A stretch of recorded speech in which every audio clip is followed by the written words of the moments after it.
Hey you all, I'm Rebecca and I'm 65 years old. I never thought that I could divorce my husband Tyler. We had been together for so long, and despite the love we had for each other, it fizzled out. I still couldn't imagine life without him. But when I turned 35, I found the strength to file for divorce. Things were going to get nasty between us, but then something awful happened. Tyler got into a car accident while he was on his way to fix things between us. The accident rendered him paralyzed from the waist down, and he needed help with everything, and I mean everything. I felt terrible for him and decided to stay with him, even though it was against my better judgment. After all, I was technically responsible for it. Slowly but surely, after deciding to work things out with him, I was just becoming a live-in nanny for him and not his actual wife. He was going through a lot, and I could understand that. But he had just become so rude and bitter after the accident. There were many occasions when we would fight, and Tyler would say that he felt resentful towards me because of what I put him through, blaming me for everything. I would suggest separating again, but Tyler would call me selfish for proposing something like that because he had no one to take care of him. This led us to stay in this constant cycle of abuse and verbal altercations, and I was tired of him. I couldn't take it anymore. Becoming the breadwinner was never something I had planned for myself, but it happened by proxy of my husband, Tyler, losing his job due to his accident. Since he couldn't work at a regular job or perform any tasks that require technology, the burden fell on me to keep us afloat. Tyler struggled with the loss of his job and the sense of usefulness that had consumed him.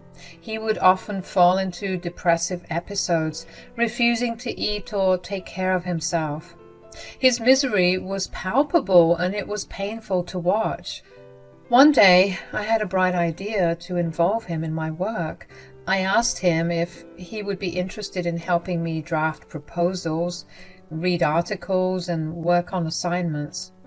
I thought this would give him something productive to do and perhaps even help us bond and rekindle the spark we had lost. The arrangement seemed to work initially. Tyler's involvement in my work gave him a sense of purpose and filled some of the void left by his inability to hold a traditional job. It was also a way for us to spend more time together. However, over time, Tyler's attitude began to change. He became increasingly bossy, constantly telling me how to do my job, what I should write, and how to structure my proposals. He started acting like he was an expert in my field and that he knew better than I did. It rubbed me the wrong way, and I couldn't help but resent the unsolicited advice and his snobbish behavior. I had invited him into my professional world as a way to bridge the emotional gap between us, but it seemed to have backfired. The more involved he became, the more our relationship suffered. Our attempts to connect and rekindle what we had lost only seemed to push us further apart. I was beginning to question if there was any way to salvage the love and companionship we had once shared. It was another typical evening with Tyler. As I was hunched over my desk, typing away, he couldn't resist the urge to nag and preach about how I should be doing my work. "Rebecca, I think you should consider restructuring the proposal like this," he said, pointing to my screen. "It'll make it more impactful, you know." I sighed, trying to keep my irritation in check. "Tyler, I appreciate your advice, but I've been doing this job for years. I know what I'm doing." He slumped in his wheelchair, a hint of sadness clouding his face. "I just want to feel useful, Rebecca. It's been so long since I felt like I contributed to anything. I miss that." I felt a pang of guilt as I watched his tears well up. It had been a while since he'd expressed such vulnerability. I knew how hard his life had become since the accident. But this was the first time he had admitted how useless he felt. I understand, Tyler, I really do. If giving me advice on my work makes you feel more impatient, then I'll accept it, even if it's unsolicited. A relieved smile touched his lips. Thank you, Rebecca. It means a lot to me. I don't want you to think I'm just being bossy or critical. I nodded, softening my tone. I know you're just trying to help. From that point on, I let Tyler take on the role of my unofficial work consultant. He'd give me advice, suggest revisions, and share his thoughts on various projects. It wasn't always easy, as his recommendations sometimes felt overbearing, but I knew it was essential for his self-esteem. Over time, Tyler seemed to gain some sense of purpose and fulfillment. He no longer broke down in despair as much, and our arguments became less frequent.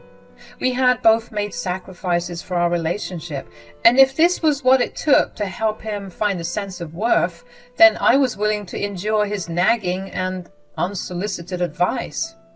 But obviously, this was taking a toll on me, and it turns out you can't keep piling on emotional labor on someone. One day, their back will break. Tyler's newfound involvement in my work started as a well-intentioned effort to boost his self-esteem, but it quickly evolved into an overwhelming and contentious part of our relationship. Even after that initial discussion, I had to constantly bite my tongue, as Tyler became increasingly critical and demanding. You're late to work again, Rebecca, he chastised me one morning. You can't afford to be lazy, you know. You have a job to do. I gritted my teeth, trying to maintain my composure.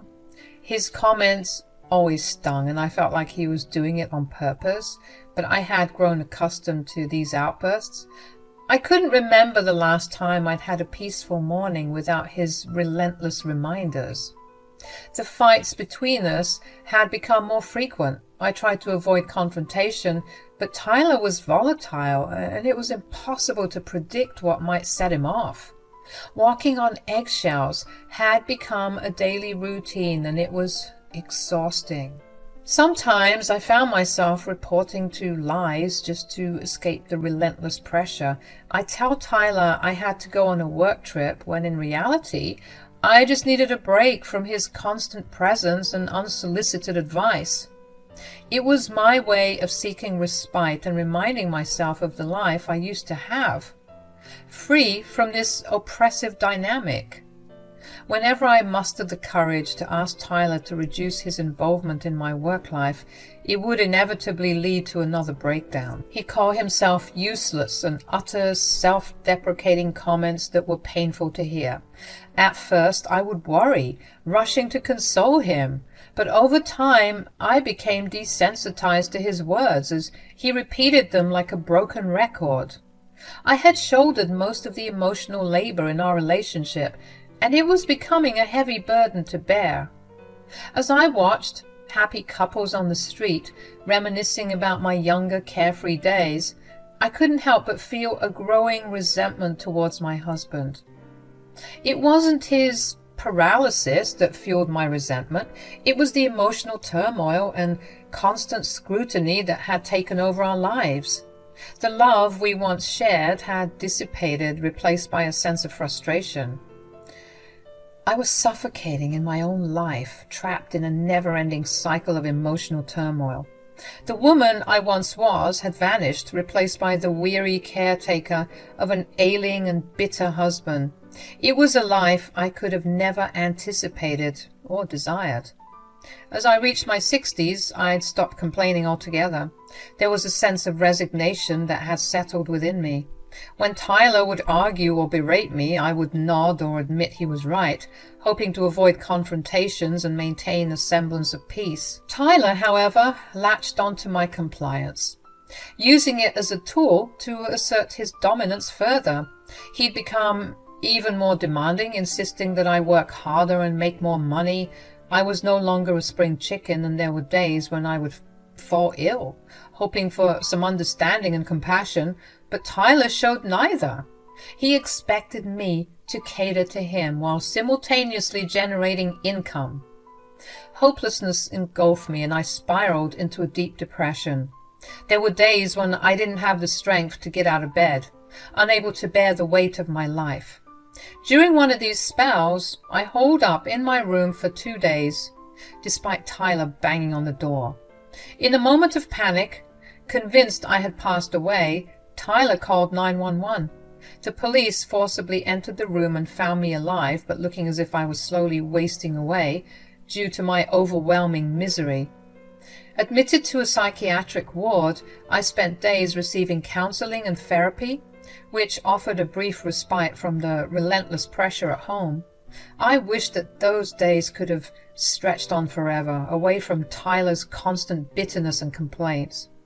Upon my return, I couldn't help but feel a sense of nostalgia for those few days of peace. Tyler had resumed his usual routine, and I was left wondering if there would ever be an escape from the bleak reality of our lives. 5 more years had passed, and now I had reached the age of 65. Retirement was finally within my grasp, a time to enjoy the fruits of my labor, and at last find some relaxation in my life. I mustered the courage to mention my retirement plans to Tyler, hoping he would understand the need for this transition. However, his reaction was far from what I expected. He erupted, his voice thundering with anger as he accused me of being selfish. Confused and taken aback, I asked him why he was so livid. He didn't mince words, berating me for considering retirement. According to him, he needed me to continue working to cover his mounting medical bills and household expenses. Tyler argued that there was no way we could sustain ourselves on my pension alone, and he demanded that I remain employed. In his eyes, I was the sole financial lifeline, and he clung to the belief that my continued labor was necessary for our survival. Part of me wanted to reveal a hidden fact I kept for years, that I had a robust Roth IRA and a substantial pension fund. I had invested diligently from the age of 35, right around the time we had contemplated divorce, which is why he didn't know about it. But the chaotic path our life took after we reconciled had pushed that information aside because we had bigger fish to fry, obviously, and I hadn't seen the need to share it with Tyler. Now, as he berated me for my alleged selfishness, the opportunity to divulge the truth presented itself. However, something about his selfishness, his anger, and his ungrateful attitude held me back. It seemed that my sacrifices, care, and support for him over the years had gone unnoticed, unacknowledged, and unappreciated. The idea of providing more financial security when I had already given so much was a breaking point. I exploded, releasing years of pent-up frustration. The emotions I had kept suppressed for so long burst forth, and I confronted him. I labeled him as selfish and ungrateful, reminding him of the sacrifices I had made throughout our tumultuous journey. Tyler, you ungrateful pig. You have no idea what I've sacrificed for you. I've wasted the last 30 years dealing with your BS. I've given you everything. And this is how you repay me? With insults and accusations? How dare you? You're nothing without me. You realize that. You'd be rotting in your own misery if it weren't for my care and support. I've bent over backwards to cater to your every need, and this is how you treat me. You think you can just demand and expect me to be at your beck and call? Well, you've got another thing coming. You better start showing some respect, or maybe I should just leave you to rot all on your own. You can see how well you fare without the lazy and selfish wife you seem to think I am. The weight of my words hung in the air, echoing in the room. It was a moment of reckoning, and I had finally found my voice, asserting my worth and demanding the respect I had long deserved. You'd think that after an ear-beating like that, he would finally shut up and stop his crap. But boy, oh boy, was I wrong. Tyler's voice was charged with frustration as he retaliated. Oh, so you want me to rot? Well, that's rich coming from the woman who thinks her retirement should mean I suffer.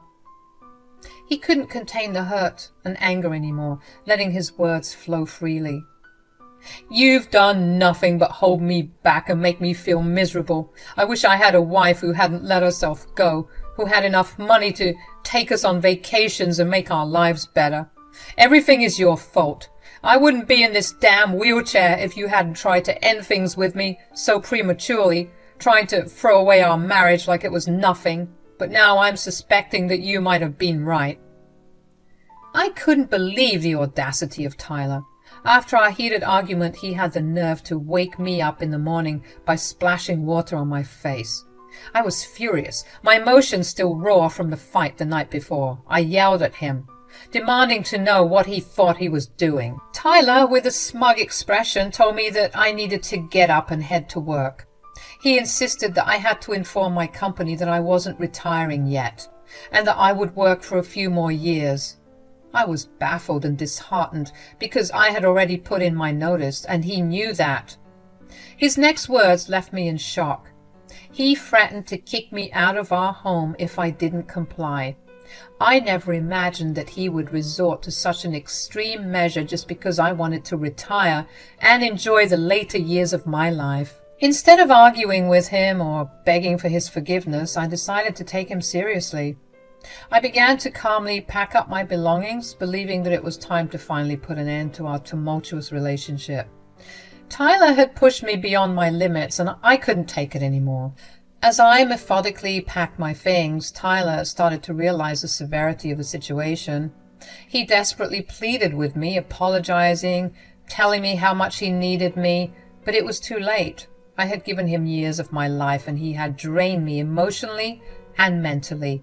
There was nothing left for me to offer. I knew it was time to leave him behind and seek happiness and peace on my own.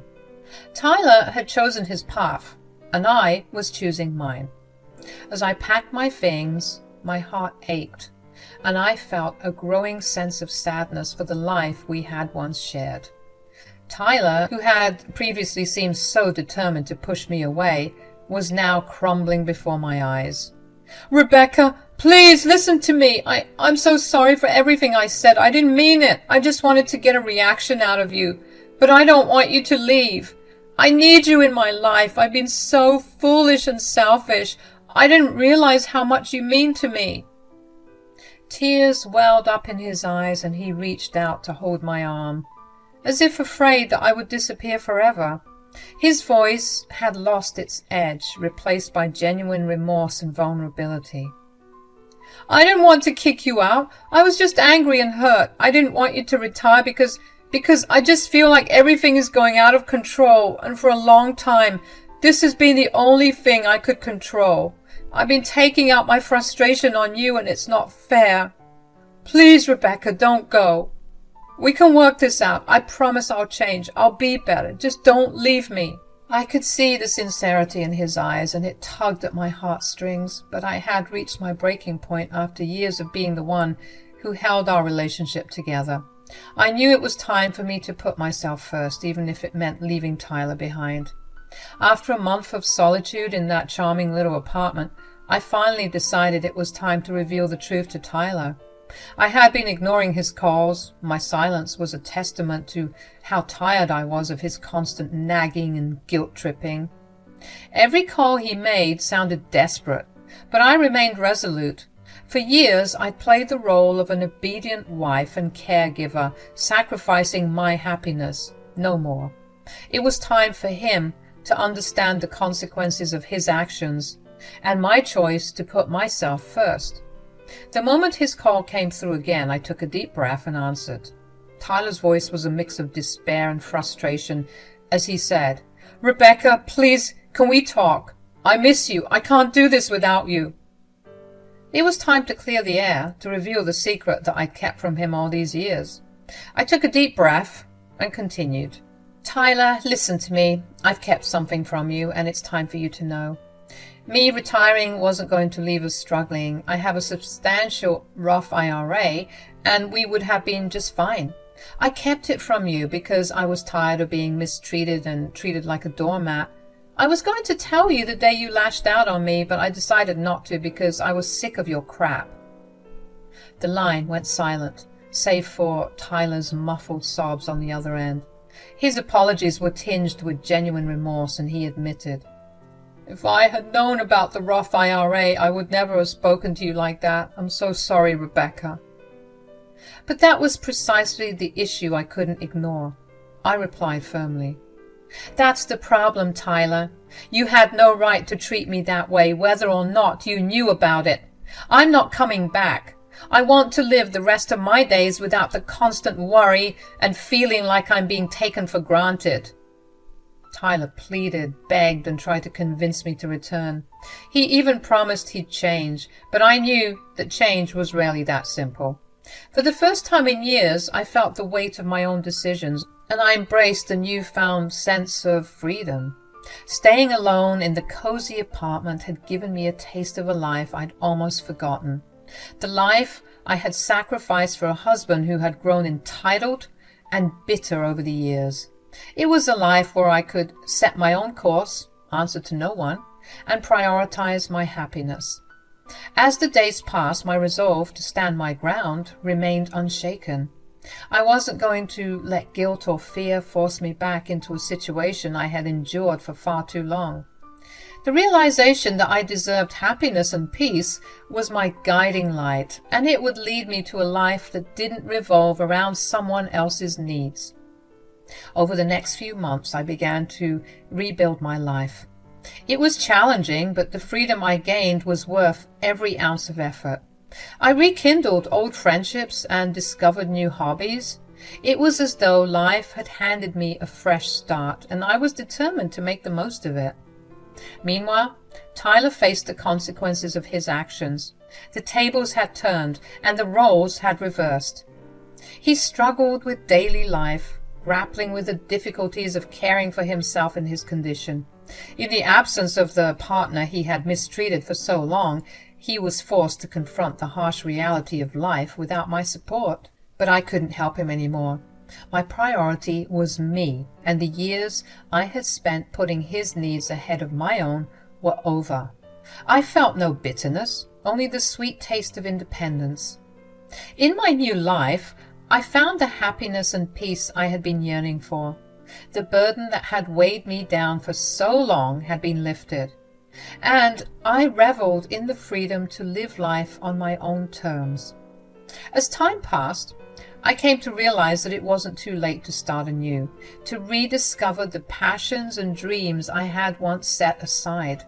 The world was wide open with opportunities, and I had the agency to seize them, despite my old age.